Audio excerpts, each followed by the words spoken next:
So Marci, you know, if you're coaching a client right now, and this woman said, you know, I'm starting from ground zero, and I don't have money to invest in the stock market, I don't have money to buy real estate, I don't really have that much to invest in my own business, I don't even have that much to put in toward my passion, but I want to change my life, and I want to do it in the next couple of years. How would you coach her?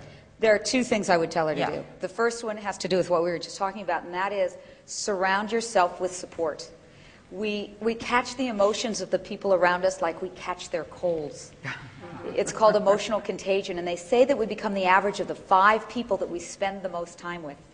So make a little list of the 5 people that you associate with and see, do they have the success consciousness? Do they have the prosperity consciousness? Do they have the happiness consciousness that you want to catch?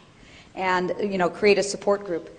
The second thing I would do is I have a little formula, and every time I've manifested anything in my life, and I'm sure it's the same with you and everybody in here, it's because you followed these 3 steps. You may not have known it consciously, but the 3 steps, and they're easy to remember because they rhyme, they are intention, attention, and no tension. And here's what I mean by this. Intention means get really clear on what it is you want to manifest, what it is you want to create. Write it on a vision board. Create a, you know, really have your intention be clear. The second step is attention. Put your thoughts, your words, your feelings, and your actions into that intention. But the third step, and this is the one that most people in our society are not very good at, is no tension. That's the one where you let go, you relax, you surrender, you give it over to a higher power, and you allow the universe to bring you what you want. And I'll just give you a very quick story about how this has happened in my life. Never in a million years did I think that I would be an author, let alone an author who sold 14 million books. That wasn't part of my plan. My intention was clear, though, that I wanted to inspire people around the world. I saw my first motivational speaker when I was 13, Zig Ziglar, and I said, that's what I'm supposed to do. I put my attention on it. For many years I studied it. I taught seminars and training programs. Jack Canfield became my mentor. But I wasn't getting the impact that I thought I would, and I was frustrated. And a lot of people I know in this room have had that experience of hitting up against a brick wall. You kind of feel stuck. And I did something that I had never done before, and that was a friend of mine. I was burned out, and a friend of mine dragged me away to a 7-day silent meditation retreat. And I hadn't been silent for more than 2 hours before that in my life. So this was like a really big deal. 7 days in silence. That's a big deal. The 4th day, in the middle of silence, in the middle of a meditation, out of nowhere, a light bulb went off in my head, and I saw the words, "Chicken soup for the woman's soul." Now, none of the specialty books had been conceived of. Only the first book was out. And as soon as I saw that, I said, that's it. I know that was a gift from the universe. There was only one problem. I had to be silent for 3 more days. I just had the epiphany of my life. But as soon as the silence was over, I ran to the closest payphone. I called up Jack. I said, I've got it, chicken soup for the woman's soul. He said, oh my God, what an amazing idea. I can't believe nobody thought of it. He called up the publisher. The publisher said, oh my God, what an amazing idea. And 2 weeks later, I had a contract in the mail.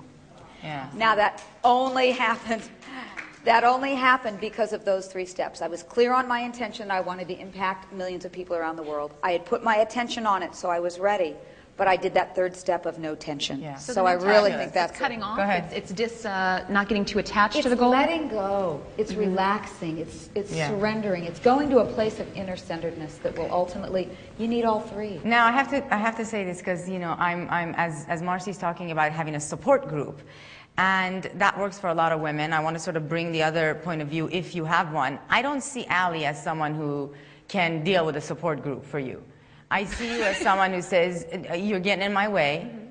I can support myself. I am my own support group because I'm going to have to babysit you along the way. I can see you as some more of a, is that right? Is that the feeling? Do you mean like peers or mentors or support underneath, or what do you mean?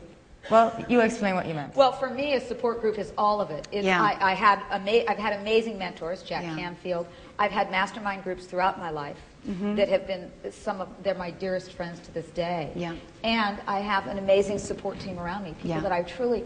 You have to love the people around you too. Yeah, that's so true. And you said exactly. I teach you need these 3. You need support above you. You need a mentor, coach, or someone to inspire you, motivate you every day, whether it's on a CD or live events or a personal coach, then you need peers and a team around you supporting you in the work you're doing. And then I also use what's called masterminding. I know, Ellie, you've mastermind as well, you guys host. And just being in a group like that, whatever type of group you can afford, and getting the information and inspiration from people who are already successful. Don't join a group with all other people who aren't making money, okay? That's what a lot of you do, right? You try to do it yourself.